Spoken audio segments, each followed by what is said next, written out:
परब्रह्म परमात्मा भगवान श्री कृष्णचंद्र महाराज उनकी परम मलादिनी योग विद्या ज्ञान विद्या वैराग विद्या अर्घकात्र सुंदरी जगत जननी मातेश्वरी श्री महारानी श्रीराचाराणी जी की वंशावती आदरणीय वंदनीय पूजनीय माताओं एवं उपस्थित सज्जन, आज भगवान भागवत की 7वां रोज है। आज ही सुदामा चरित्र है और आज ही परीक्षित मोक्ष की कथा एवं भागवत को परिपूर्ण करेंगे। भागवत की चढ़ोतरी आज ही बस है। कल तो गीता, उसके बाद रीता है ना। आज जो समय मिला है उस समय का हम लोग सदुपयोग करें। पता नहीं फिर कभी हमारे ठाकुर जी कभी और यहाँ पर विराजमान होगा कि नहीं होगा, कोई कहा नहीं जा सकता। ठाकुर जी से प्रार्थना करें कि हे गोविंद, हम लोगों के बीच में आप ऐसा ही आता रहे। कब आएगा कोई कहा नहीं जा सकता। इसीलिए कहते क्या जाने कब आएगा, हमारे भगवान कब आएगा कोई कहा नहीं जा सकता। जाने कब आएगा मुझे अपना बनाएगा, मेरे आंसू पोंछ कर कन्हैया गले लगाएगा। सावरिया कब आएगा मेरा सावरिया, कब आएगा मेरा सावरिया, कब आएगा मेरा कब आएगा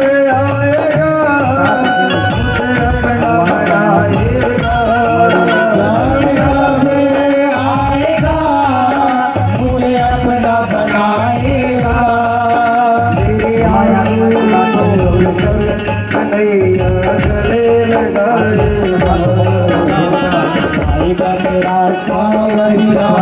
कब आएगा मेरा सावरिया, कब आएगा मेरा सावरिया, कब आएगा मेरा सावरिया।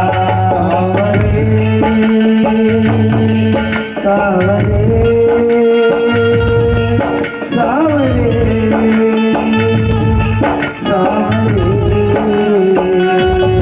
सावरे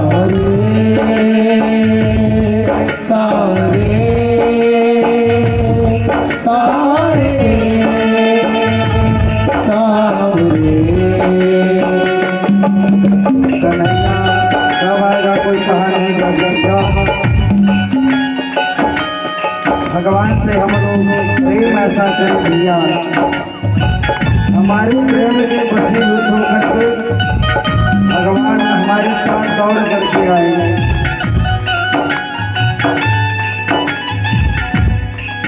भगवान के आने की राह देखो और कब आएगा।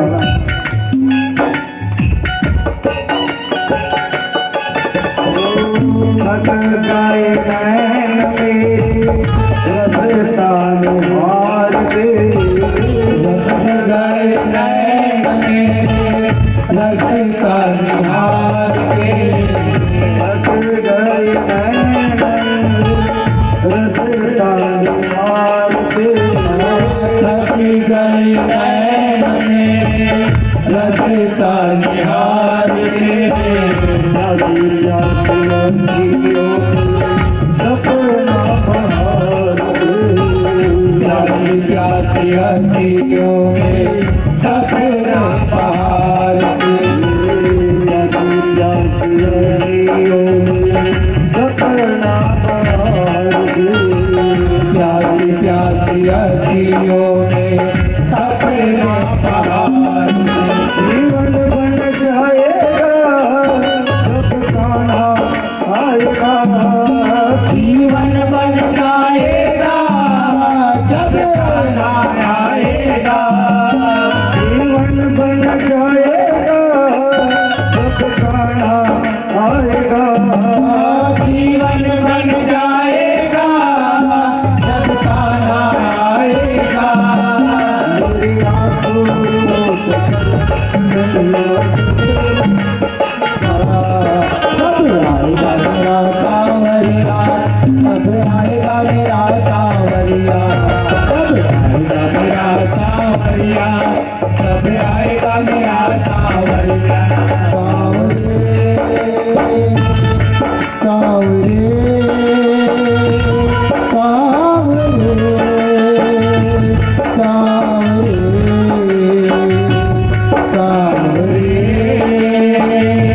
संसार से जो उम्मीद करता है वो निराशा हो जाता है, और जो परमात्मा से आशा करता है तो परमात्मा को प्राप्ति हो जाता है। गोविंद से कहो, हे परमात्मा तुमसे उम्मीद तेरा ही सहारा, तुमसे उम्मीद मुझे तेरा ही सहारा है, तुमसे उम्मीद तेरा ही सहारा है, तुमसे उम्मीद मुझे तेरा ही सहारा है।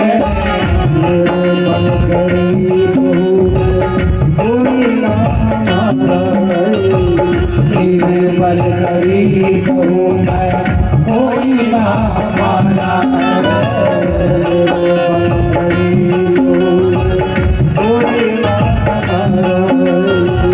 मेरे बल गरीब हूँ मैं, कोई ना हमारा। जब तक तरसाएगा भटकाएगा, तब तक तरसाएगा, तब तक भटकाएगा, जब तक तरसाएगा तब तक भटकाएगा, तब तक तरसाएगा, तब तक भटकाएगा। तेरे आंसू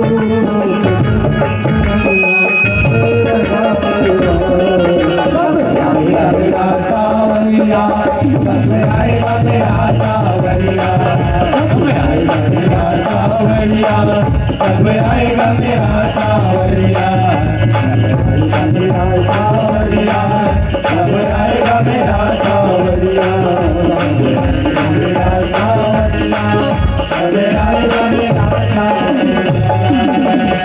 बोली वृंदावन बिहारी लाल की जय। परमात्मा का आज भगवान हम लोगों के बीच में भगवान श्याम सुंदर अपने गोलोक धाम जाएंगे, और आ जाइए भगवान भागवत की कथा को पूर्णाहुति के रूप में ले जाएंगे।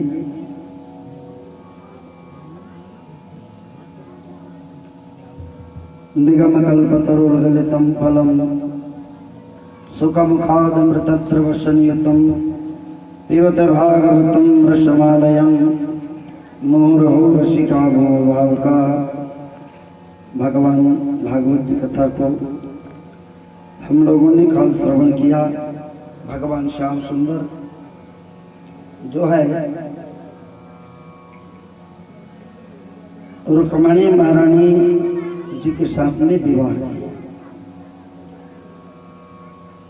भगवान रुक्मणी जी के अलावा जामवंत की कन्या जामवती के साथ भगवान श्याम सुंदर ने विवाह किए।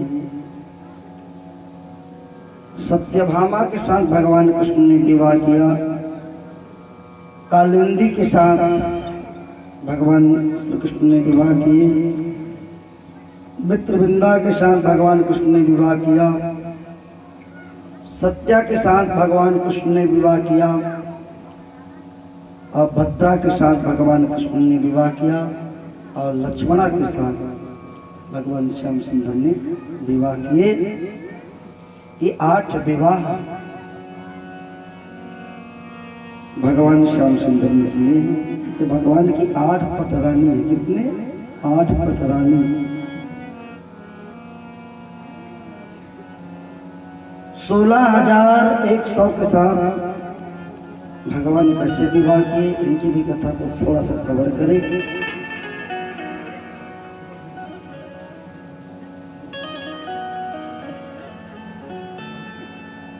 पृथ्वी माता के पुत्र भौमासुर को पृथ्वी माता ने वरदान दी है। पृथ्वी माता बोली भौमासुर से, कहा कि बेटा कि मैं जब तक तुम्हें नहीं बोलूंगी तू मर जा, तब तक तुम मरेगा नहीं। लेकिन शर्त यही है, अगर कोई भी राजकुमारी कोई भी कन्या के साथ कहीं जबरदस्ती कहीं तो शादी विवाह नहीं करेगा तो तुम्हारा जो सिर जो है टुकड़ा टुकड़ा हो जाएगा और तुम मारे जाएगा। देखिए, वरदान जो होता है वो श्राप बन जाता है और श्राप जो है वरदान बन जाता है।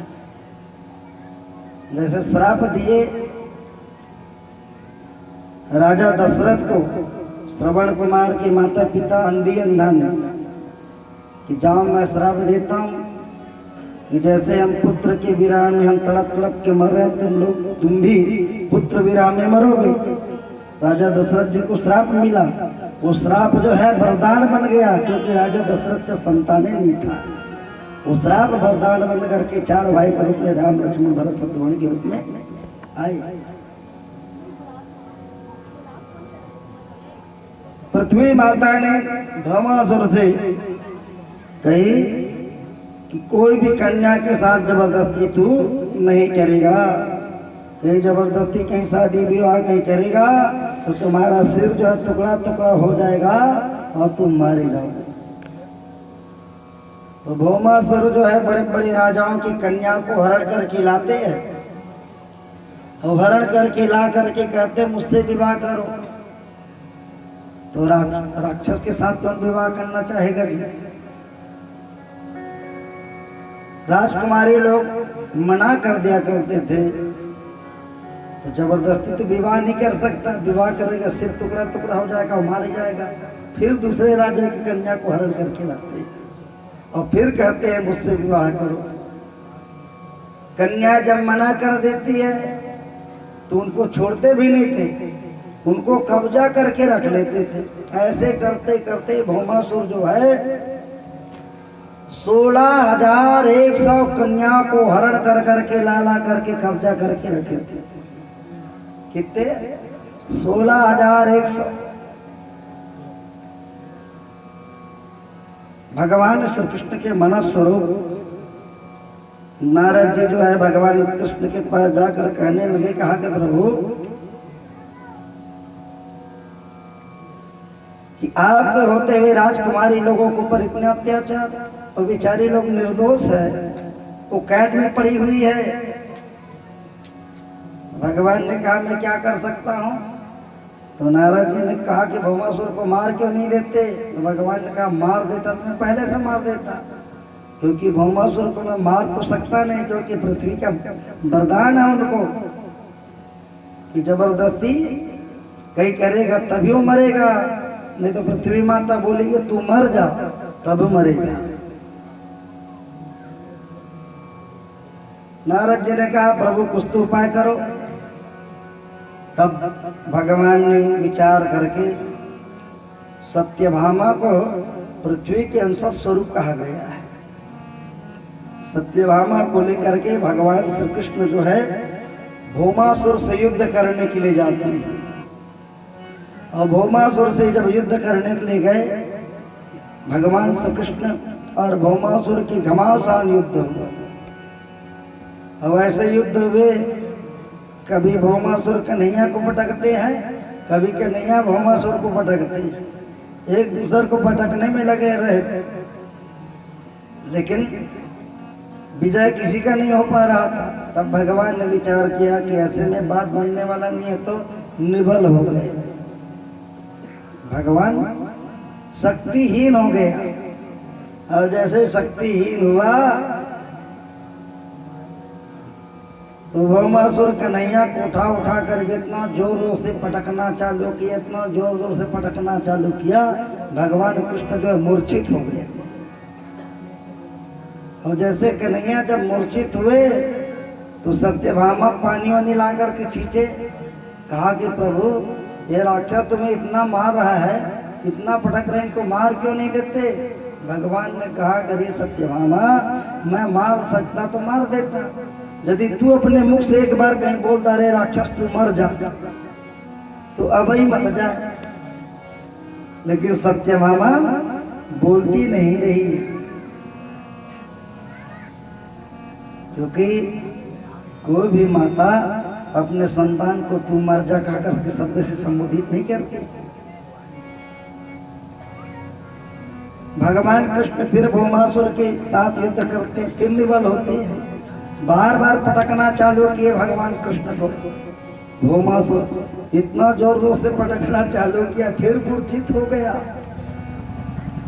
बार बार जैसे पटकना जब चालू किए मूर्छित होते हैं। सत्यभामा देख रही थी कन्हैया को इतना राक्षस मार रहे थे, इतना राक्षस मार रहे थे। देखिए पति पत्नी में वाद विवाद कहीं हो जाए, कईयों दिन तक पति पत्नी बातचीत भी नहीं करते, है ना। लेकिन पत्नी के सामने में कि पति को कोई गाली देगा, पत्नी को सहन नहीं होती। बार बार भौमासुर कन्हैया को बार बार उठा करके जब पटकना जब चालू किए, धीरे धीरे सत्यभामा की क्रोध जागृत होने लगा। अब इतना जागृत हो गई और क्रोध में कांपते हुए कहने लगी, करे राक्षस तू मरता क्यों नहीं। भगवान कहते बस यही बुलवाल तो तोला में लाए होंगे। भगवान उठे, उठ करके भौमासुर को उठाया, उठा करके जोरों से पटका, मुष्टिका को उठाए और मुष्टिका को उठा करके भौमासुर के हृदय में इतना जोरों से प्रहार किया कि भौमासुर की प्राणांत हो गए। आकाश मंडल में सभी देवता लोग दुमदुम बजाते हुए पुष्प की वर्षा की है। बोली श्री वृंदावन बिहारी लाल की जय हो। भौमासुर के मर जाने के बाद सभी राजकुमारियों को कैद से मुक्त किए। भगवान ने कहा कि अरे राजकुमारियों तुम लोग सब स्वतंत्र हो, तुम अपने माता पिता के घर चले जाओ। सभी राजकुमारी लोग कहने लगे प्रभु हम चले जाएंगे अपने पिता के घर, अपने राज्य में चले जाएंगे। माता पिता एक बार हमको स्वीकार कर लेगा, लेकिन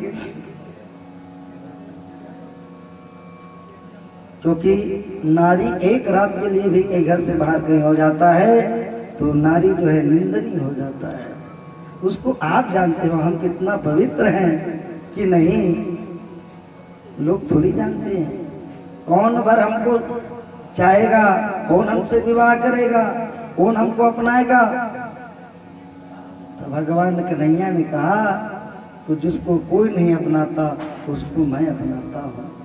भगवान कृष्ण जो है 16,100 राजकुमारियों को लेकर के अपने द्वारका में आए और द्वारका में आकर के 16,100 मंडप बनवाया और एक ही मुहूर्त में अनेक रूप रूपाय वृष्ट में प्रभु वृष्ट में भगवान 16,000 रूप धारण एक साथ किए। 16,100 और एक ही मुहूर्त में सब राजकुमारियों के साथ में भगवान श्याम सुंदर ने विवाह किए। अब भगवान कृष्ण के कितनी पत्नी हो गए जी हैं? 16,108 कितने हो गए? 16,108। इतना तो रजिस्ट्री वाला है प्रमाणित। अब पता नहीं भगवान कृष्ण ने कितना विवाह किया है, कोई कहा नहीं जा सकता है?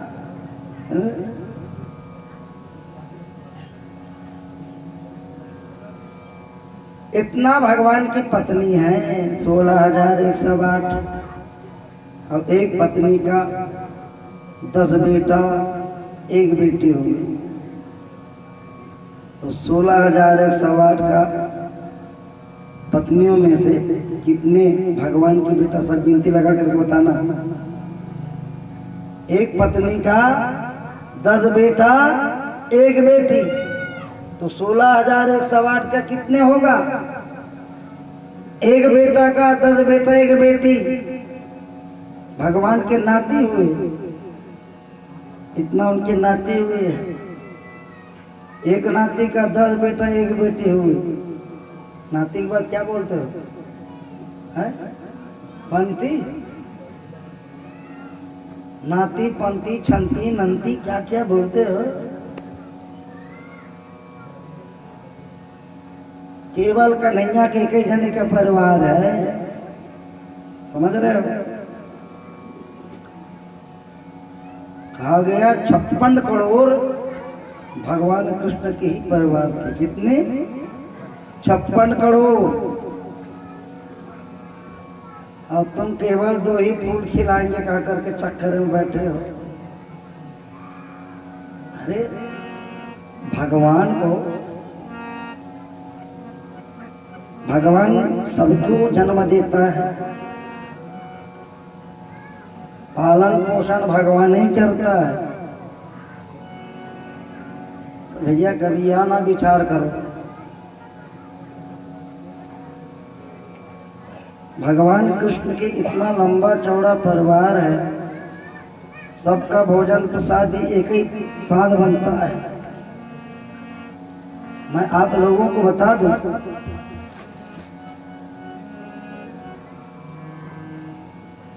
हमारा घर पृथक क्यों हो जाता है, अलग विलग क्यों हो जाते हैं? 2 चीज को अपना करके रखो, 2 चीज को अपना करके रखोगे तो तुम्हारा घर कभी अलग विलग नहीं होगा। कौन कौन चीज? भोजन और भजन, 2 चीज को अपना करके चलो। भोजन करो तो परिवार एक साथ बैठ करके भोजन करो, भजन करो तो सब परिवार मिलजुल करके भगवान की भजन करो। उनका परिवार कभी पृथक नहीं हो सकता। भगवान श्याम सुंदर के इतना लंबा चौड़ा परिवार होने के बाद भी एक ही जगह भोजन प्रसादी बनता है, कोई अलग अलग चूल्हा नहीं है, एक ही जगह।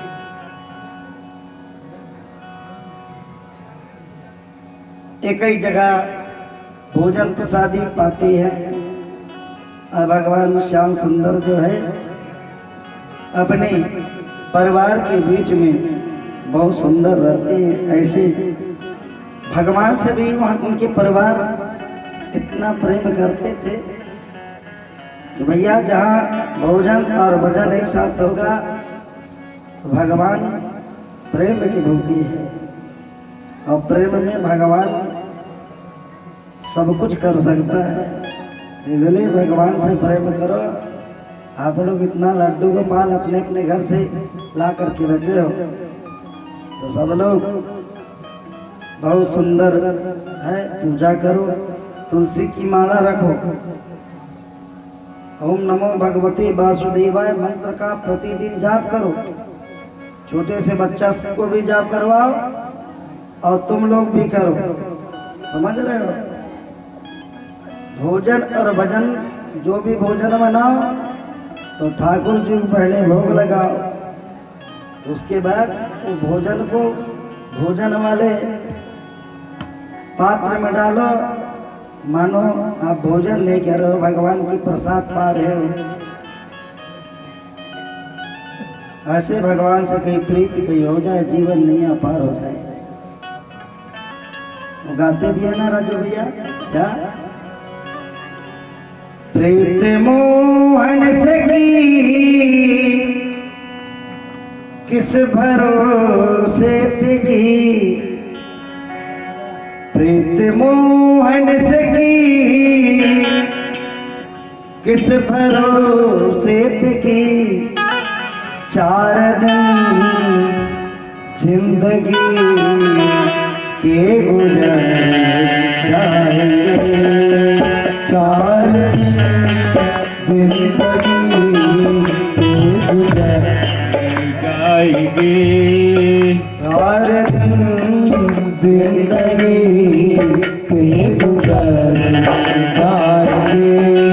प्रीत मोहन सखी इस भरोसे की, प्रीत मोहन सखी इस भरोसे की, प्रीत मोहन सखी इस भरोसे की, प्रीत मोहन सखी इस भरोसे की, 4 दिन जिंदगी के गुजर जाएंगे, 4 दिन जिंदगी के गुजर जाएंगे। जाएंगे। क्या भरोसा था ये वक्त भी आएगा, क्या भरोसा था ये वक्त भी आएगा, क्या भरोसा था ये वक्त भी आएगा। क्या भरोसा था ये वक्त भी आएगा। वादा करके वो हमसे मुकर जाएगा, वादा करके वो हमसे मुकर जाएगा। प्रीत मोहन सकी इस भरोसे पे की, मोहन सकी इस भरोसे पे की। 4 दिन जिंदगी के गुजर जाएंगे, 4 दिन जिंदगी के गुजर जाएंगे।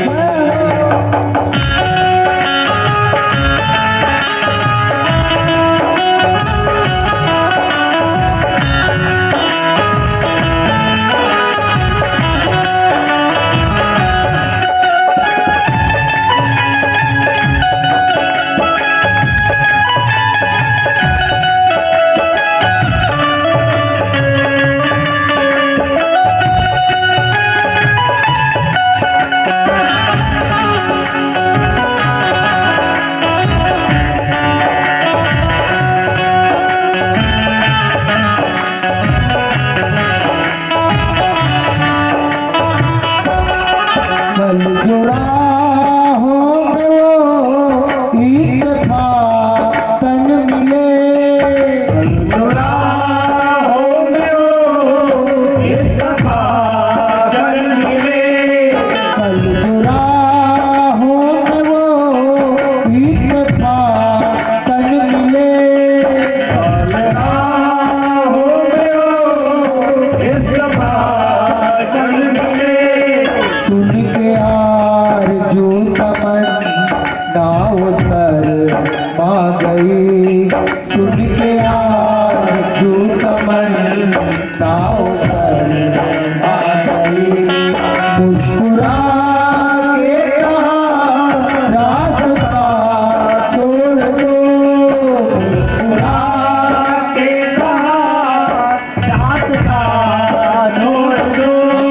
मुस्कुरा के कहा रास्ता छोड़ दो। मुस्कुरा के कहा रास्ता छोड़ दो। हमको जल्दी है हम अपने घर जाएंगे, हमको जल्दी है हम अपने घर जाएंगे। क्या भरोसा था ये वक्त भी आएगा, क्या भरोसा था ये वक्त भी आएगा। वादा करके वो हमसे मुकर जाएगा, वादा करके वो हमसे मुकर जाएगा।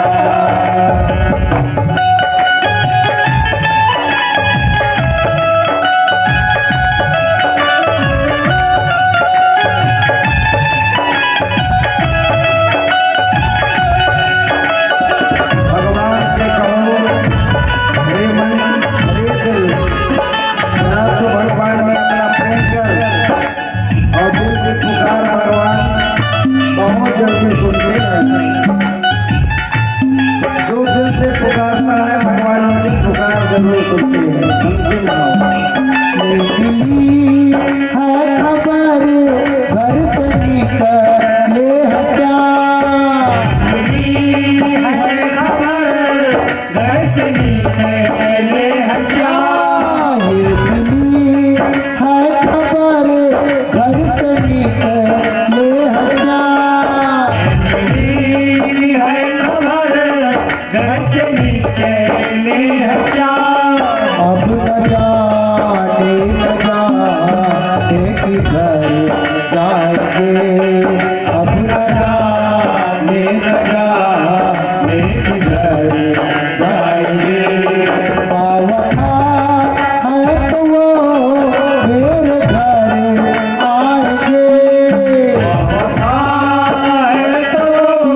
महबूब दास घर जाएंगे। मेरे दिल तो अब मान जा, मान जा। मेरे दिल जरा मान जा, मान जा। मेरे दिल तो अब मान जा, मान जा। मेरे दिल जरा मान जा, मान जा। श्याम है बेवफा उसकी मान जा। श्याम है बेवफा उसकी मान जा। क्या भरोसा था ये वक्त भी आएगा। क्या भरोसा था ये वक्त भी आएगा। वादा करे वो सेव पर जाएगा। वादा करे वो हमसे सेव पर जाएगा।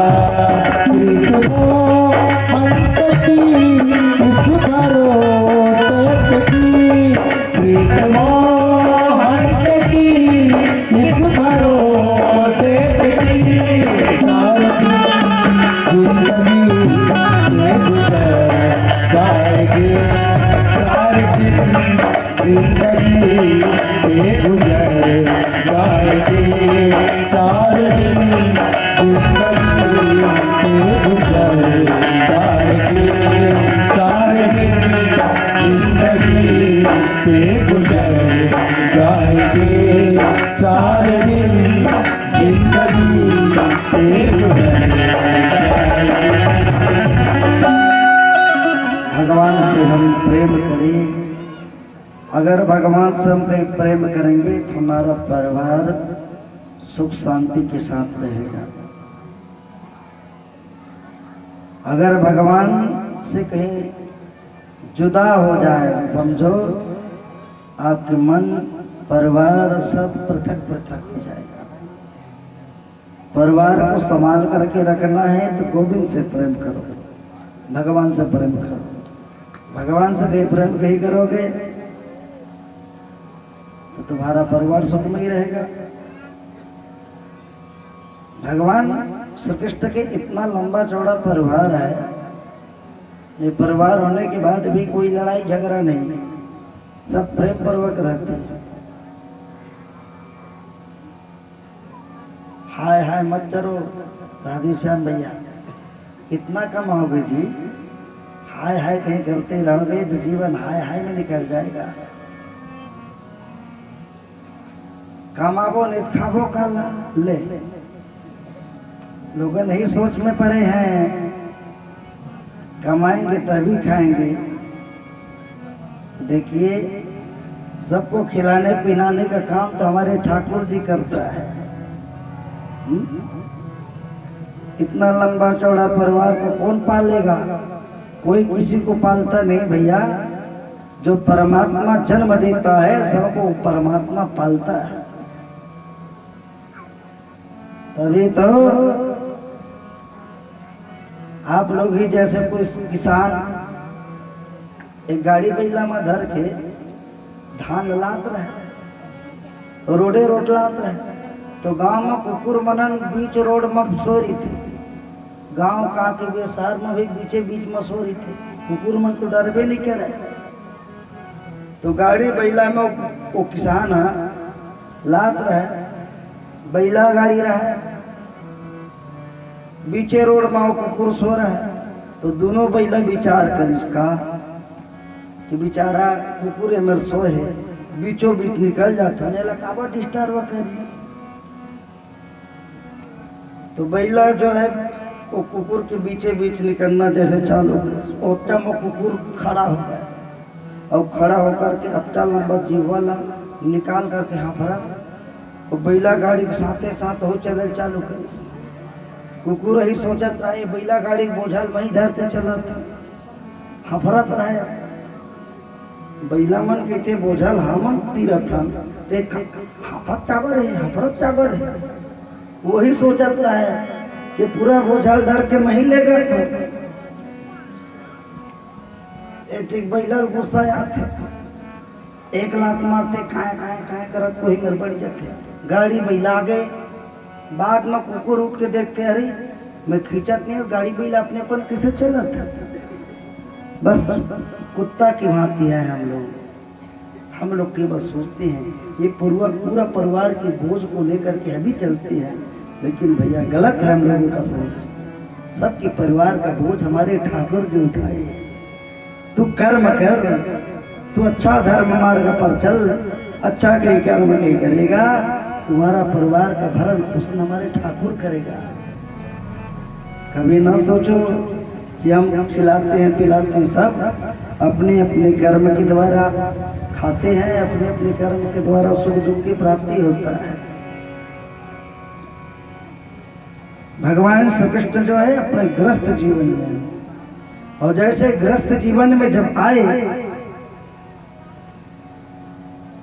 आनंद पूर्वक रहती है कोई लड़ाई झगड़ा नहीं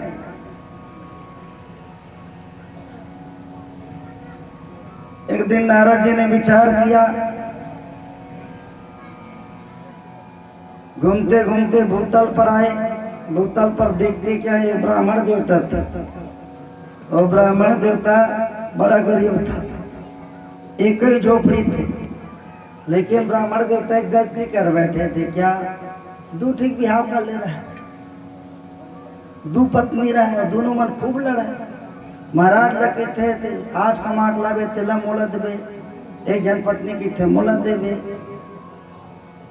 तो महाराज दोनों लड़ाई झगड़ा मत हो के वो पटाव वाले बना ले रहे एक जन पत्नी ऊपर में रहे एक जन पत्नी नीचे में रहे ऊपर वाले कहते जब तक कमाई करके लावे मोला देवे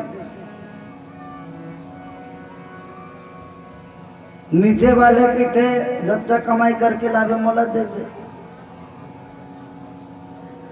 अब एक दिन ब्राह्मण देवता अच्छा कमाई करने के लिए गए ऊपर वाले पत्नी के थे चुप्पे चाप रहे नीचे वाले सब ले लेते चुप्पी का लाख तोला दे हम एक मत बता दे अब ये खबर वो नीचे वाले बाई तक पता चल जाते कि आज महाराज ने थोड़ा ज्यादा दान दक्षिणा मिली अब महाराज जी की आने के इंतजार करते रहे महाराज जी जो है पूजा पाठ करके आया और दक्षिणा को लेकर के जल्दी जल्दी आए और ऊपर की ओर जैसे चढ़ना जब चालू किया ऊपर वाले भी देखत रहे महाराज ने नीचे वाले तक देखत रहे जैसे आधा सीढ़ियां गई नीचे वाले पत्नी हटप ले महाराज के गोल पकड़ लेते कहाँ जाता चुपन पहले नीचे दे ऊपर वाले पत्नी हाँ और महाराज की चुटैया पकड़ लेते अब दोनों जन खींचा ऊपर वाले ओखर चुटैया खींचे नीचे वाले ओखर पैर खींचे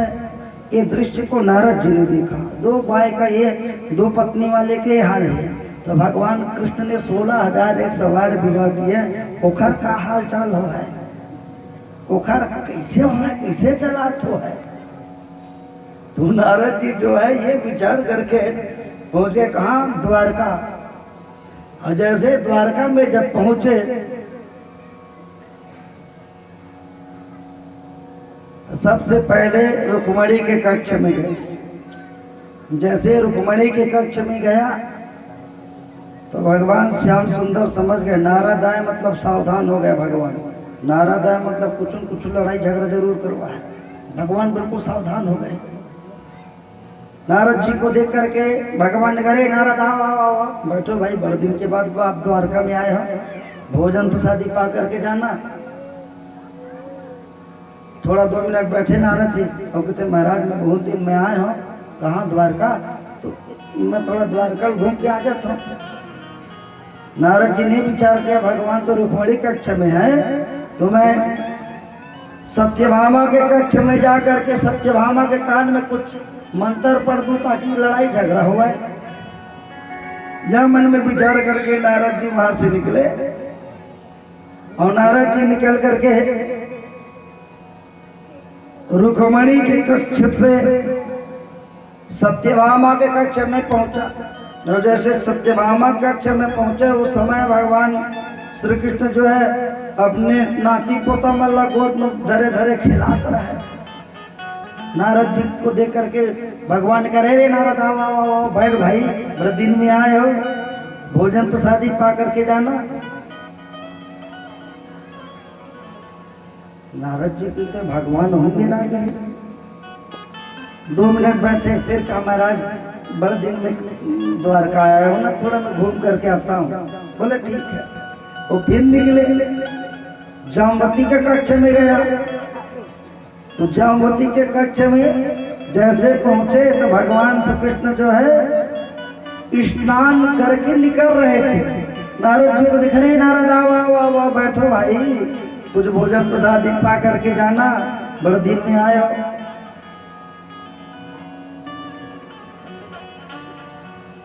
16,108 रानी के घर में नारद जी पूरा घूमे, सबके घर में भगवान विराजमान थे, सबके घर में।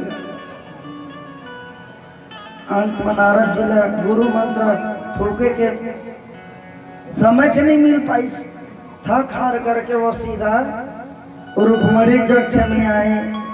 भगवान ने करे, नारद तुम बड़े दिन में आए हो भाई, अब बहुत समय के बाद आए, चल भोजन करते हैं। अब आसन लगाए, अब आसन लगा करके एक आसन पर भगवान बैठे भोजन करने के लिए, एक आसन पर नारद जी को बैठाए। अब भोजन करना जब चालू किए तो नारद जी भोजन नहीं कर पा रहे थे। बोले क्यों? क्योंकि जिसका मन में जो विकार रहता है वो सुख शांति से नहीं रह सकता। नारद जी के मन में थोड़ा विकार था, भगवान के परिवार लड़वाहों पे क्या रहा हो, लेकिन मौका नहीं मिला। और जब मौका नहीं मिला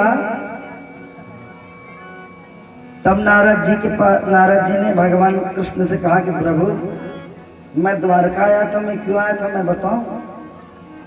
भगवान ने कहा, नारद मत बता, मैं जानता हूं तुम क्यों आए थे। बोले नहीं महाराज, मेरे मन की जो पाप है उनको मैं कम से कम बता दूं। अब मन में जो पाप हो उसको बिल्कुल बता देना चाहिए। मन में जो पाप होता है उनको बताना चाहिए। मन की पाप को किसी को कहीं बताओगे, समझ रहे हो, मन की पाप को किसी को कहीं बताओगे तो तुम्हारा जो पाप है सुनने वाले को जरूर लगता है। इसीलिए चारी चुगली जो करते हैं वो चारी चुगली बिल्कुल ना सुनो, क्यों? उनका दोष उनको जरूर लगता है। नारद जी ने इस बात पर कहा कि मेरे मन में जो है वो चीज को मैं आपको बता देता हूं। भगवान ने कहा कि ना, तू बिल्कुल ना बता।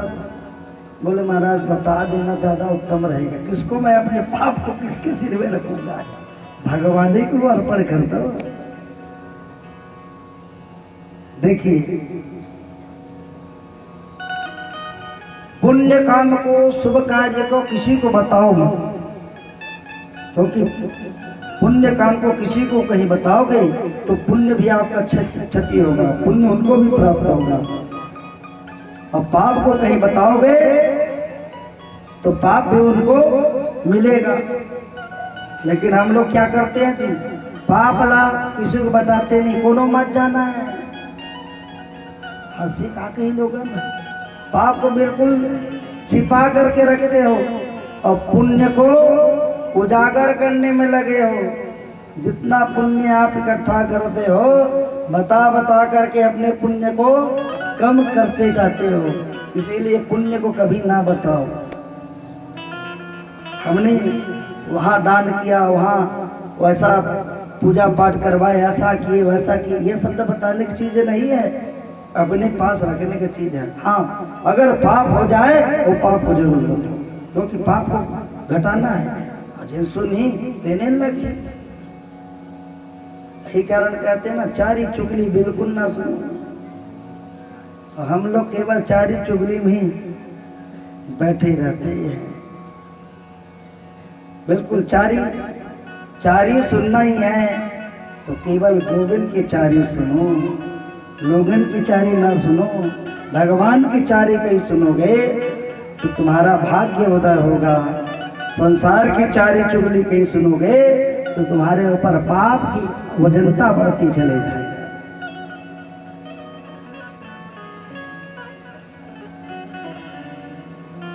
नारद जी ने कहा महाराज बता ही देता हूँ। ले बता। तो कहा महाराज, नारद जी ने कहा कि प्रभु मैं आपके पास आया था, लड़वाने के लिए आया था। भगवान ने कहा मैं जानता हूँ तुम आए थे तभी हम सावधान हो गए थे। नारद आया मतलब कुछ गलती हो सकता है। तो भगवान के परिवार जिसके घर में साक्षात ठाकुर जी विराजमान रहेगा, बाके बिहारी रहेगा, उनके परिवार में कोई लड़वा नहीं सकता, लड़ नहीं सकता। इसलिए ठाकुर जी की हर समय पूजा करो, ठाकुर जी को आगे बना करके चलो, उनको ध्यान में रखो। जो करे हमारे कन्हैया करे। इस प्रकार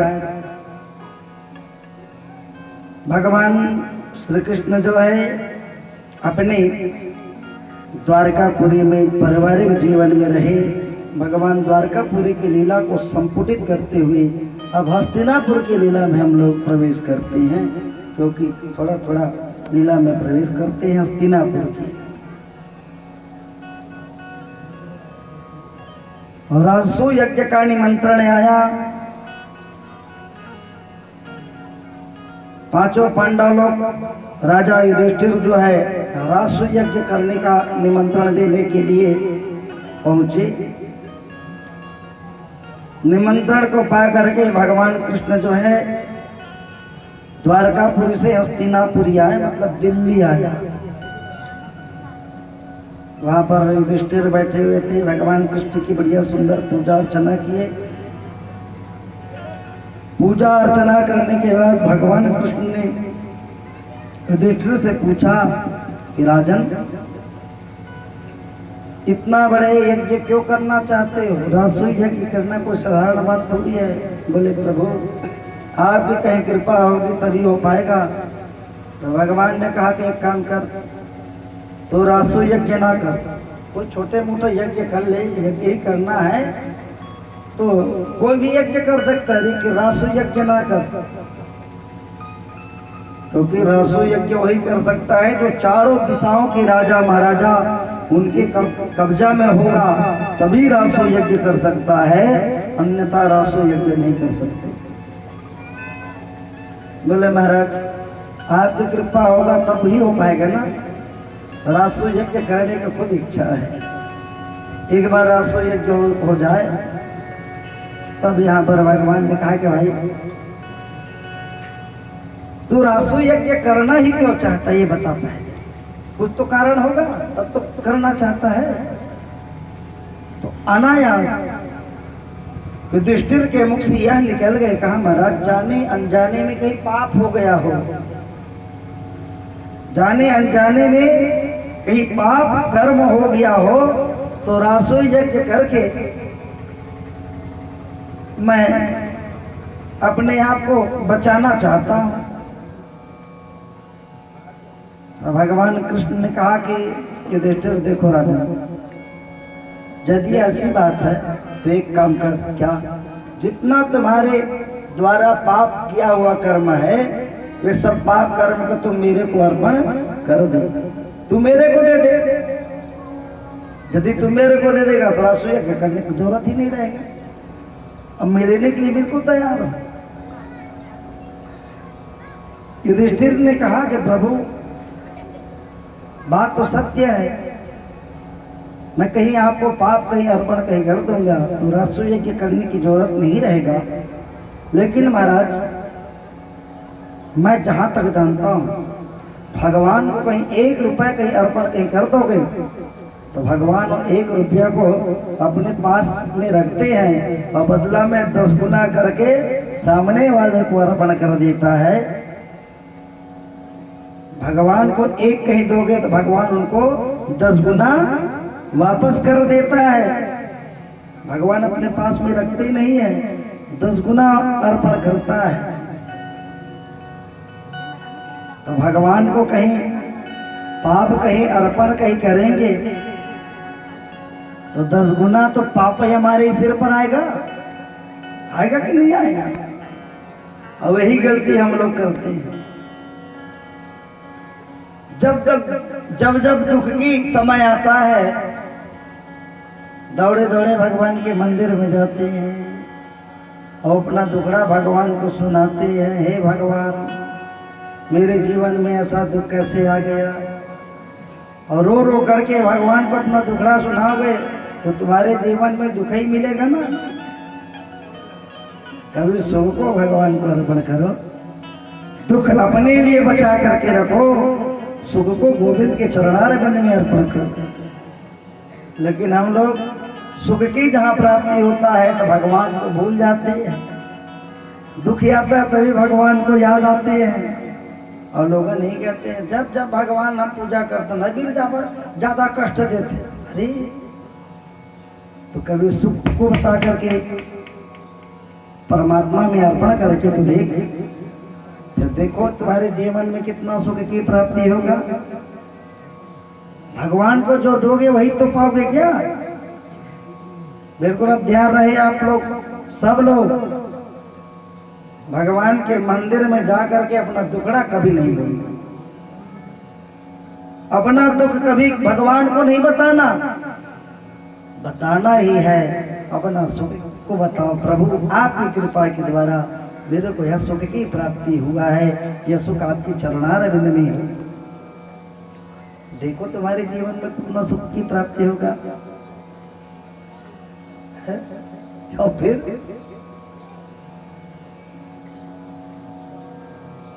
सुख और दुख है क्या चीज? लोगन कहते हो हमको दुख दे दिए, उनके द्वारा मैं दुखी हूं। तो भैया कोई किसी को सुख दुख देता नहीं, अपने ही कर्म के द्वारा सुख दुख की प्राप्ति होता है। अपने मन के अनुसार कार्य जब नहीं होता है तब व्यक्ति दुखी हो जाता है। इसलिए ऐसा कर्म ही ना करो जो कर्म के द्वारा हमारा कर्म के द्वारा कोई दुखी हो। क्रोध भी करो उतना ही पर क्रोध करो, लोगों को बुरा ना लगे ऐसे क्रोध करो, समझ रहे हो? इसीलिए तो हम गाते भी क्या, कर्म करो पर ध्यान रहे, पथ छूटे ना, इतना देना हवा गुब्बारा फूटे ना। कर्म करो पर ध्यान रहे, पथ छूटे ना, इतना देना हवा गुब्बारा फूटे ना। प्यारे कर्म करो पर ध्यान रहे, पथ छूटे ना, इतना देना हवा गुब्बारा फूटे ना। प्यारे कर्म करो पर ध्यान रहे, पथ छूटे ना, इतना देना हवा गुब्बारा फूटे ना। सब काम की तो सृष्टि का हर होवे का ही करता, सब काम की तो सृष्टि का हर होवे का ही करता। चल मेरे कमल का जीवन तुम जियो जग में चलता, चल मेरे कमल का जीवन तुम जियो जग में ऐसा। इतना देना तुम्हारा प्यारे कर्म करो पर ध्यान रहे, पथ छूटे ना, इतना देना हवा तुम्हारा फूटे ना। हमारे कर्म के अनुसार क्रोध होता है, हमारे कर्म के अनुसार मोह होता है, हमारा ही कर्म इंद्रियां है, ये सब इंद्रियां पर कब्जा करो। फिर देखो नारायण प्रकार की जो पाप है वो कभी होगा ही नहीं।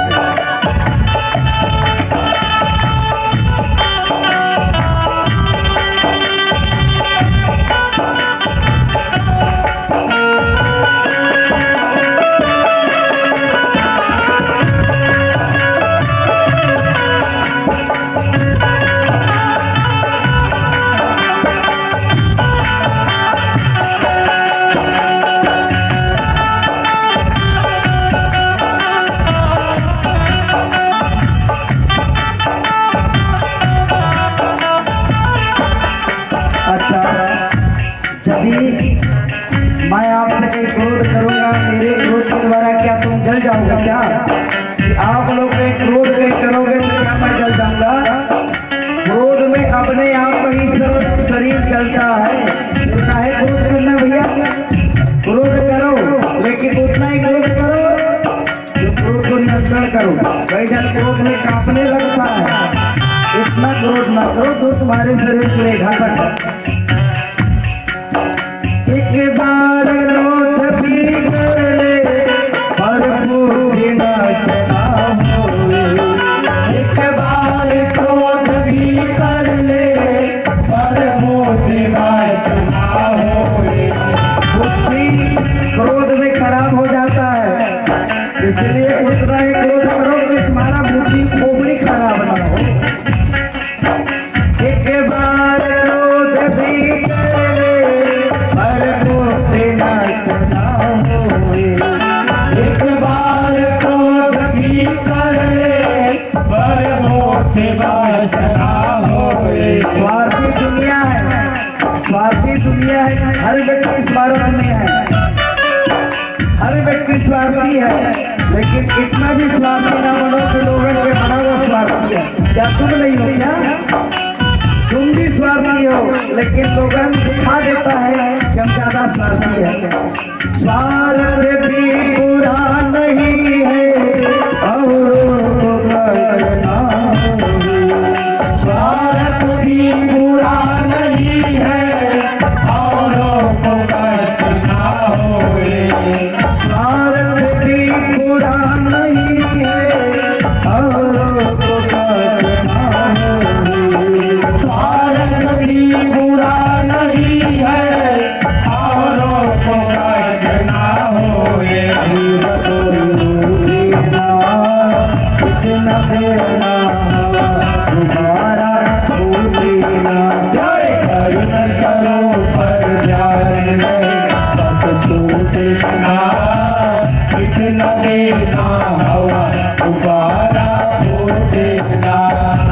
देखिए ये जीवन मनिया है, स्वार्थी का जीवन है।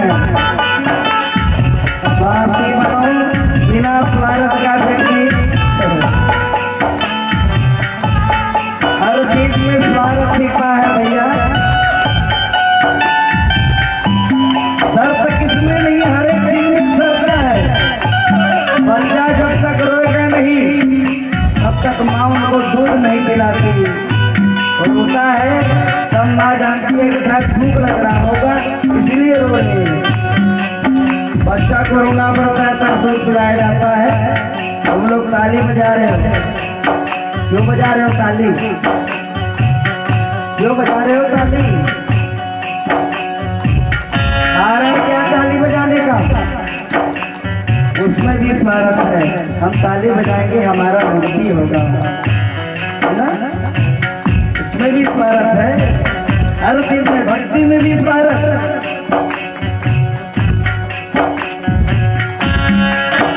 इन मोहन फेरी जावे इस कर्म जगत की माला।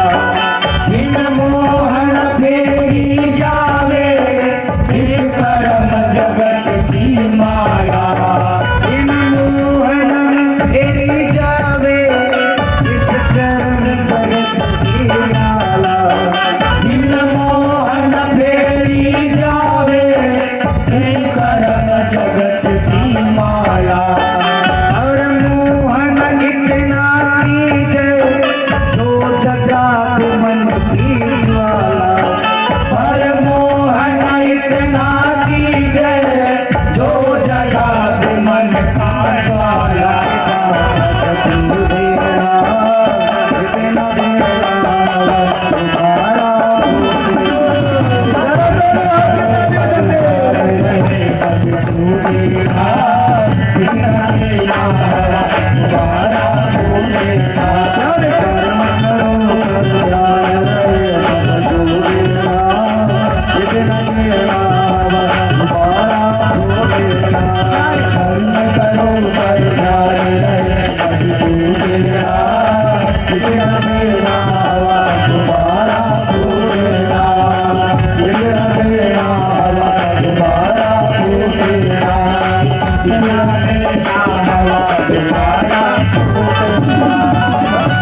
हर एक चीज में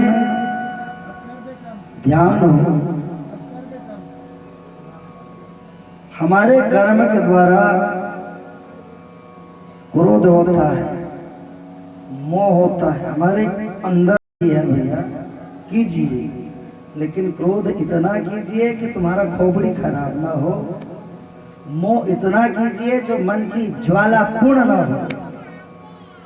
मन के अनुसार व्यक्ति तो चल नहीं सकता, इसलिए मन को उतना ही दौड़ाओ जितना दूर तक तू जा सके। बैठे हो यहाँ, बैठे हो यहाँ, लेकिन तुम्हारा मन दिल्ली बॉम्बे में भ्रमण कर रहा है, वहाँ क्या हाल चाल है।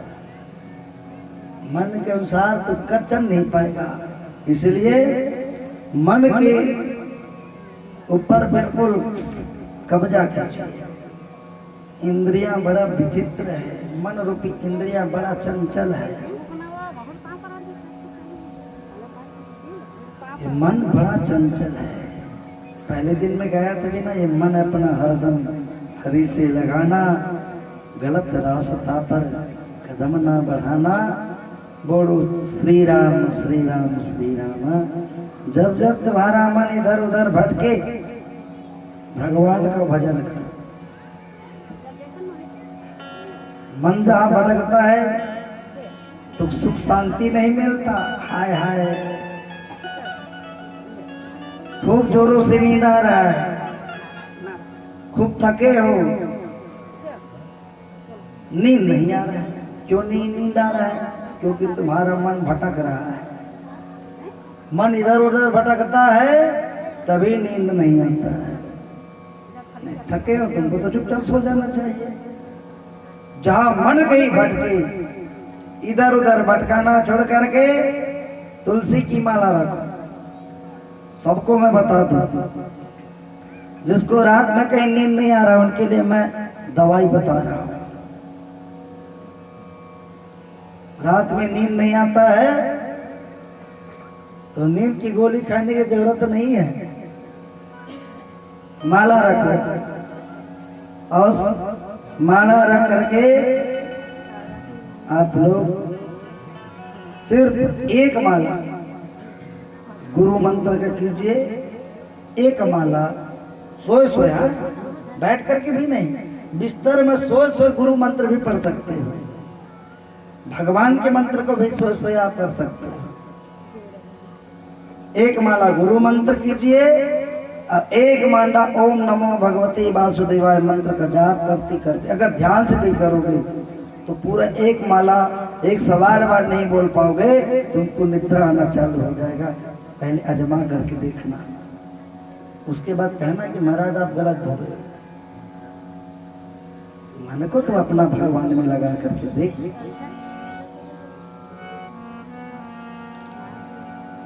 इसलिए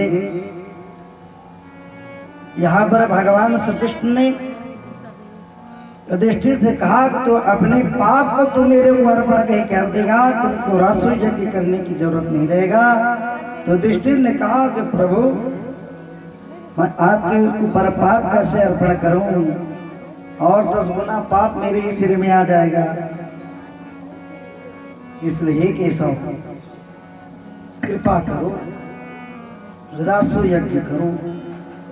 तो भगवान ने रासु यज्ञ करने के लिए चारों दिशा में अर्जुन, भीम, नकुल, सहदेव को चारों दिशा में भेजे। जाओ, चारों दिशा में जाकर के राजा महाराजाओं पर विजय प्राप्त करके आओगे तभी ये रासु यज्ञ होगा। सब लोग विजय प्राप्त कर करके आना। जब चालू किया, अर्जुन विजय प्राप्त करके आ गया, नकुल आ गया, सहदेव आ गया विजय प्राप्त करके। अंतिम में भीम आया, दक्षिण की ओर गए थे।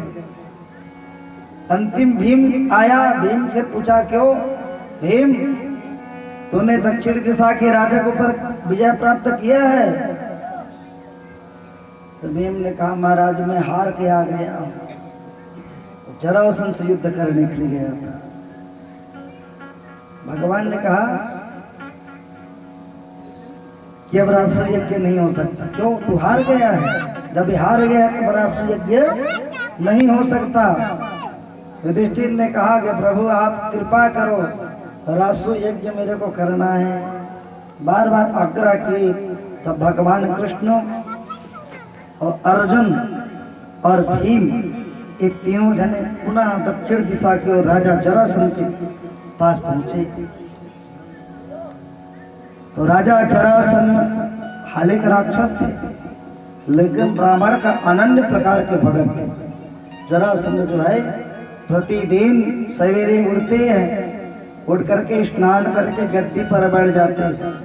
एक एक ब्राह्मण को बुलाते हैं, टीका लगाते हैं, बोल ब्राह्मण देवता जो तू मांगेगा वो मैं तुमको दूंगा।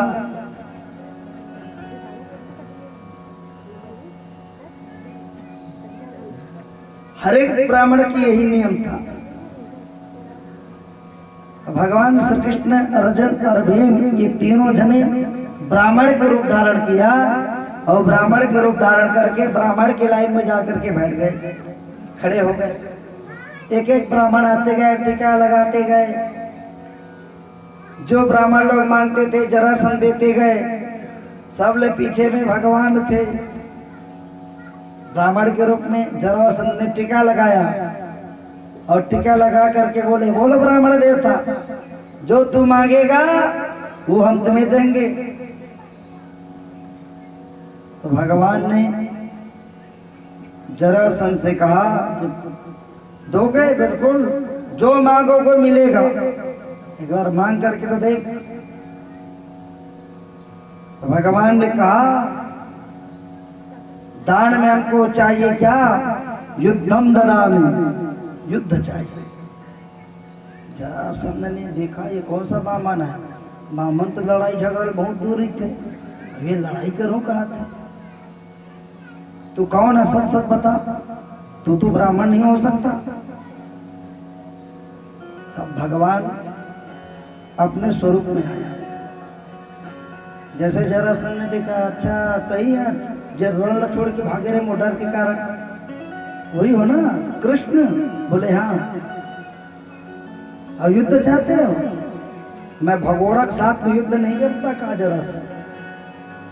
मैं भगोड़ा के साथ, तूने रण को छोड़ करके भागा, मेरे डर के कारण भाग गया है, मैं तुम्हारे साथ युद्ध नहीं करूंगा।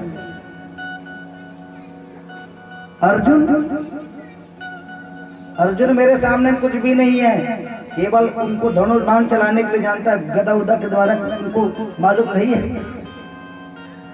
हाँ, मेरे युद्ध के लायक भीम है, और वो भी भीम अभी अभी हार करके गए। उनके पास पूछ ले, अगर वो युद्ध के लिए तैयार है तो मैं युद्ध करने के लिए तैयार हूं। तो भगवान इशारा करते, भीम लहाव कहना कहते, लेकिन भीम कहते तोला काम कच्चे गदा गदा मारते थे, मैं जानता हूँ मैं मार खा गया मैं और फिर कहा करते हैं। भगवान बार बार इशारा किया, हाँ बोल हाँ बोल, इशारा किया। तो भीम धीरे किनके थे, हाँ मैं युद्ध करूंगा, युद्ध के लिए तैयार हो गए।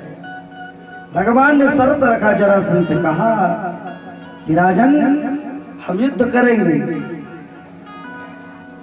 तो तुम्हारे ही घर में रहेंगे और तुम्हारे साथ भोजन करेंगे, तुम्हारे साथ शयन करेंगे, सोएंगे भी तुम्हारे साथ, और लड़ाई भी करेंगे तुम्हारे साथ ही करेंगे। क्योंकि भैया पहले धर्म का युद्ध होता था, आजकल कहीं ऐसा युद्ध में कट्टर जहर देख मार देती सोना, ये दुश्मन है कि पहले के धर्म के युद्ध में लोग निमंत्रण देते थे कि मेरे तरफ से आपको युद्ध करना है, तो लड़ाई करने के लिए लोग आते थे। धर्म के नाम से युद्ध था ना, तो लड़ाई के लिए लोग आते थे, धर्म के नाम से युद्ध करने के लिए आते थे। अब भाई भाई कहीं लड़ाई झगड़ा हो जाए, बाजू वाले पड़ोसी की चल मोर तरफ लेते, गवाही दे दे, तार दादा की गवाही नहीं दे सकता, लड़ाई तो बहुत दूर की बात है। क्यों? पहले धर्म को युद्ध होता था।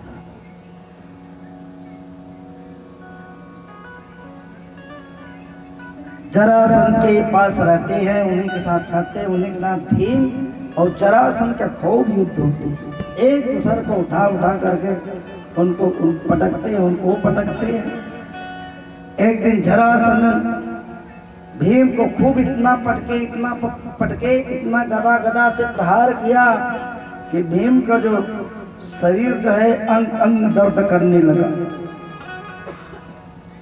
भीम मने मन विचार करने लगा, ये छलिया की बात मान करके, ये कपटी की बात को मान करके मैं युद्ध के लिए हाँ बोल दिया हूँ, और ओखरे सामने वो कच्चा मोला मारा थे तो देखा नहीं रही सुई हो कन्हैया। बोले कल मैं युद्ध बिल्कुल नहीं करूँगा, तो आज ही रात में भाग जाऊँ, वो ज़्यादा अच्छा रहे। सब लोग सो जाता, मैं भागूँ के भीम दर्द कारण से भी नींद नहीं आता है। जरासंध जैसे सोए तो भीम उठ गया, मैं भागूं की। लेकिन भीम फिर विचार करते का कम से कम कन्हैया बता के तो भागा तो भी।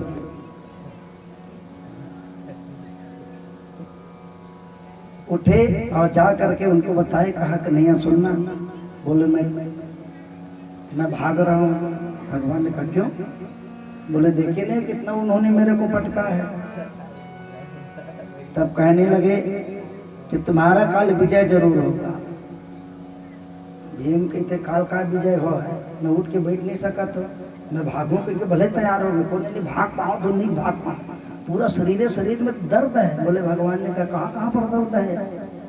तो भीम ने कहा अब कौन मेला बताओ, पूरा अंग में दर्द है। भगवान ने भीम के शरीर को स्पर्श किया, भीम का सब दर्द दूर हो गए।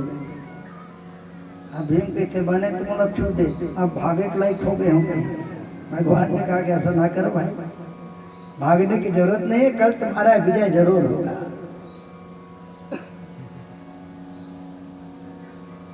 बस इशारा करना करूंगा, उस इशारा को बिल्कुल समझना। जो इशारा है उस इशारा को बिल्कुल समझ जाना, अर्थ का अनर्थ नहीं करना, क्योंकि भगवान जानते हैं कि जरासंध की जो पिता का नाम है राजा अधिरथ। राजा अधिरथ की दो पत्नी थी, दो विवाह किए थे, लेकिन एक संतान नहीं था। उसी समय अंगिरा ऋषि आए, अंगिरा ऋषि को नमन किए, प्रणाम किए, कुशल मंगल का कारण पूछा। तो राजा अधिरथ ने महात्मा जी से कहा महाराज मेरे राज्य में सब कुशल मंगल है, लेकिन मेरे जानने के बाद इस प्रजा को ध्यान देने वाला और कोई नहीं है, क्योंकि मेरा कोई संतान नहीं है। आप कहीं कृपा कर देते तो बहुत अच्छा होता। तो महात्मा जी ने एक फल दिए, क्या एक फल को तो अपने रानी को खिला देना, जिससे तुम्हारे रानी गर्भवती हो जाएगी। महात्मा जी तो चले गए। राजा अधिरथ ने उस फल को हाथ में लिया, विचार करने लगे फल को छोटे रानी को खिलाओ कि बड़े लायक रानी को खिलाओ। फिर विचार किया क्यों ना आधा आधा फल उनको खिला दिया जाए।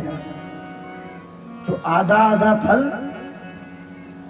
खिला दिए, और जैसे आधा आधा फल खिलाए दोनों रानी गर्भवती हुई। और जैसे दोनों रानी गर्भवती हुए, कुछ दिनों के बाद बालक का जन्म हुआ। तो जन्मे बालक जरूर, लेकिन आधा आधा हुए। इसीलिए कहा गया है कोई भी संत महात्मा कहीं फल कहीं दिए, उनको हंसिया चाकू के द्वारा काटना नहीं चाहिए। आशीर्वाद प्रसाद तो बांटा जाता है, प्रसाद तो बांटा जाता है, लेकिन आशीर्वाद अपने लिए रखो। आशीर्वाद तो किसी को न दो काट करके, ये आशीर्वाद था। आधा आधा बालक हुए। राजा अधिरथ ने कहा कि शायद मेरे भाग्य में पुत्र सुख नहीं है, तो दोनों अलग अलग टुकड़ा को जंगल में फेंकवा दिए।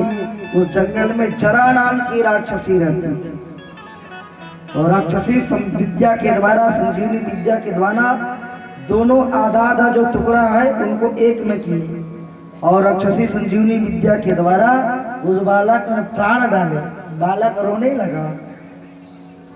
जब रोना चालू किए तो बालक को लेकर के राजा अधिरथ के पास पहुंचे। राजा अधिरथ को कहा कि बालक आधा आधा था, उन्होंने प्राण दान दे दिया, उन्हें इस बालक को आप सेवा करो। तो राजा अधिरथ ने उस बालक का नाम जरासंध इसलिए रखा क्योंकि जरा नाम की राक्षसी ने इनको जीवन दान दिया है, इसलिए तुम्हारे ही नाम से इनका नाम रखता हूँ। यह कह करके उनका नाम जरासंध रखा। तो भगवान जानते हैं कि जरासंध जब तक दो भाग में जरासंध की टुकड़ा नहीं कर दोगे और विपरीत दिशा की ओर नहीं फेंक दोगे तब तक जरासंध मरने वाला नहीं है। भगवान ने कहा कि मैं जो इशारा करूंगा उसको बिल्कुल तो ध्यान से देखना और इशारा को समझना। समझ रहे? हर व्यक्ति इशारा को अर्थ के अनर्थ की ओर ले जाते हैं। इशारा करता है कुछ, हो जाता है कुछ, है ना। इशारा करते हैं कि ऐसा करना, ऐसा इशारा के द्वारा। तभी तो हमारे गुरु जी कहा करते थे इशारा की बात। एक देहाती व्यक्ति का ससुराल शहर में था। शहर में तो ससुराल जाया करते हैं तो उनके खूब सम्मान होता है, खीर पूरी वगैरह नाना प्रकार के दामान बाबू के लिए बनता है। तो देहाती व्यक्ति तो थे ही, पूछते पाछते अपने ससुराल में पहुंचे। जैसे ससुराल में पहुंचे तो खूब सम्मान की, दामान बाबू आए हैं, दामान बाबू आए हैं, बैठाए उठाए। दामान बाबू के लिए स्वागत के लिए खीर पूरी बनाया। अब भोजन के लिए उनको परोसते हैं। तो उसी समय जो उनकी पत्नी थी, उनकी सखी सहेली लोग आई थी देखने के लिए कि शादी में नहीं आए थे तो वो गांव से आए हैं, इनके पतिदेव उनको देखने खा करके। तो उनकी पत्नी और सखी सहेली सब बैठे थे। देखा, दूर से देखी उनकी सखी सहेली लोग, बोले ठीक है लेकिन देहाती जैसे दिखा थे जरूर। अबे दामान बाबू बेचारा गांव के था, भोजन कर बैठे, खीर पूरी ला कुर्सी। तो देखो गांव में पूरी ला छोटे छोटे बनाते नहीं, शहर में छोटे छोटे बनाया जाता है और गांव में थोड़ा बड़े बड़े सुहारी बनाते। सुहारी बोलते हो ना, सुहारी बड़े बड़े रहता है। तो ये छोटे छोटे पूरी नहीं देखे रहा है। तो गांव के जन दामान बाबू है वो विचार करी कि शहर के बनल अच्छे भारी भारी सुहारी बनात है, एक एक कौड़ा के तो एक ठीक पूरी उठावा है और एक एक पूरी ला एक एक कौड़ा करा हुआ। तो कर सखी सहेली मन देखते हो कर पत्नी की बिल्कुल बिल्कुल बिल्कुल देहाती अच्छे लगते। अरे एक पूरी कम से कम 2 टुकड़ा करके खाती, इकट्ठे पूरी खावत जाते और जोर जोर से ओकर सखी मन हंसे चालू करते। ओकर पत्नी अच्छे नहीं लगी। ओकर पत्नी के आई मेरे बैठा मैं आवा तो के वो दूसर पोतीले दूसर दरवाजा से ओकर पति जन्म ले दिखत रहा है। तेला और ताली बजा के ते सुन, इशारा किया, सुनो एक पूरी जिन खा था ना तेला मत खा, तो एक पूरी 2 टुकड़ा करके खा। तो पति देव उल्टा समझ गया, एक एक पूरी क्यों खाते हैं, 2-2 पूरी खा। अब तो पति देव 2-2 पूरी खाना चालू किया। अब तो कर सखी सहेली मनऊ हंसे चालू करते। पहले के 1 हफ्ते खाते तब तो 2-2 खा लगी। मतलब बिल्कुल देहाती है ये। फिर ओकर पत्नी कहते सुन ऐसे मत कर, तो बोले इशारा करते। अरे उल्टा समझ गया। तो 1-2 पूरी रहते ऐसे करते, काटते वह मतलब आधा आधा कर, तो वह टुकड़ा टुकड़ा करके इशारा बताते। तो घर पति देव सोचते अब 2-2 पूरी क्यों खाते हो, 4-4 पूरी खा। कहने का तात्पर्य क्या है कि सारा हर व्यक्ति नहीं समझ सकता, उल्टा का उल्टा समझ जाते हैं। हमारे बच्चे लोग यहाँ पर बैठे हैं, हमारे हर एक चीज का इशारा लोग समझते हैं। हम बोलेंगे तभी जाने, ऐसा नहीं है। हम मंच में बैठते हैं, केवल हम जिसके तरफ देखेंगे गुरु जी क्या चाहते हैं, क्या बोलना चाहते हैं, क्या करना चाहते हैं, बिल्कुल हमारे इशारा को। अब कभी कभी हम मन गड़बड़वा डरते हैं, हाँ, तो इशारा हर व्यक्ति समझ जाए ऐसा थोड़ी है। तो भगवान ने जरा भीम से कहा कि कल मैं इशारा करूंगा और इशारा को बिल्कुल तू ध्यान से सुन देखना। बोले ठीक है।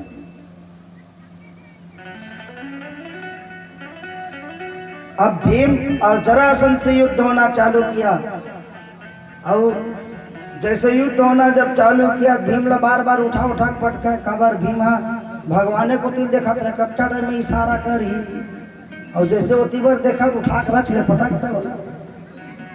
भीम फिर कलबला उठा है और उठ करके और कलबला करके जरासंध फिर पटकना चाहे, कन्हैया की तरफ फिर देखा, फिर निबल हो जाए, फिर पटकता हुआ। बार बार पटकना जब चालू किए, इतना पटके भीम विचार करने लगे साथ पट को आवर ही मुल्ला रखे रहते हैं, कच्चा टाइम पे इशारा कर दे। भगवान कहते रहना ओकर समय तो अंधा, बोले मोरे समय निकल जाता इशारा करबे का काम दिए। भगवान ने फिर एक लकड़ी उठाया, वो लकड़ी को उठा करके फाड़े और फाड़ करके विपरीत दिशा की ओर फेंके। भीम बड़ा समझदार था। भीम उठे और उठ करके जरासंध को उठा करके पटका और पटक करके जरासंध की पैर को अपने पैर में दबाए और अपने दोनों हाथ से एक पैर से जरासंध की पैर को पकड़ करके बल्ली की भांति फाड़े और फाड़ करके इतना विपरीत दिशा की ओर फेंके, जरासंध की मृत्यु हो जाती है। आकाश मंडल में सभी देवता लोग वर्षा करने लगे। बोले वृंदावन बिहारी लाल की जय हो।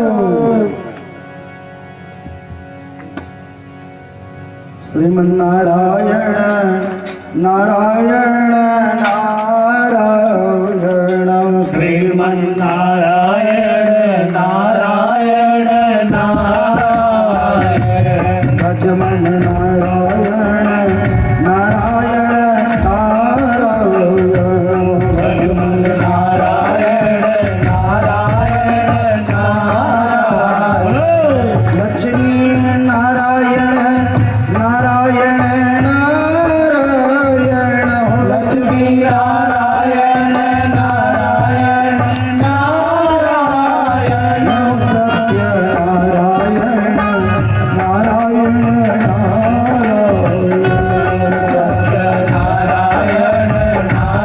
नारायण नारायण भजमन नारायण नारायण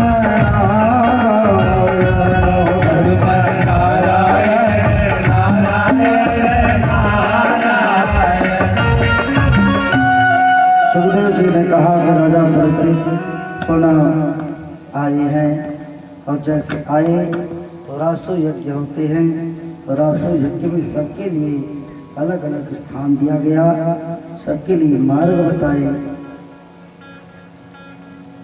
यज्ञ में सबके पहले पूजा किसका किया जाए, तो वहाँ पर गोविंद की पूजा पहले होते हैं। यह चीज को शिशुपाल को सहन नहीं हो पाया। शिशुपाल कहने लगे इस यज्ञ में कृष्ण का तो भाग ही नहीं होना था। है? देखो शिशुपाल कहने लगे कि इनका जात पात का कोई ठिकाना नहीं है। कोई कहते हैं यादव है, कोई कहते हैं क्षत्रिय है। इनका जात पात का ठिकाना नहीं है, तो बड़ा छलिया है, ये तो बड़ा कपटी है। मेरे होने वाले पत्नी को हरण करके ले गया है कहा करके शिशुपाल गोविंद को बार बार गाली देना चालू किया। और जैसे बार बार गाली देना चालू किया, 99 गाली तक के लिए छूट खा गया था।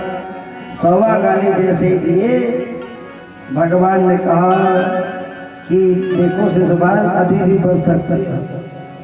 100 गाली हो गया, काल भरो 100 गाली दे देगी, बच जाए। 100 में से 101 कहीं हो जाएगा तू बच नहीं पाएगा।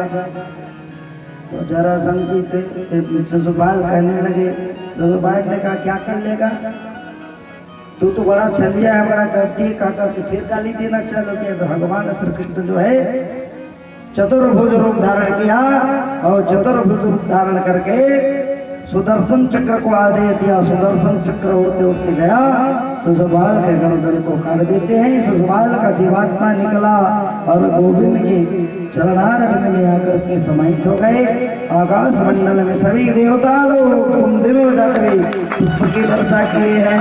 बोलिए श्री वृंदावन बिहारी लाल की जय। इस प्रकार भगवान रासो यज्ञ को भी वहाँ पर पूर्ण करवाते हैं और रासो यज्ञ करवाने के बाद भगवान हस्तिनापुर से अपने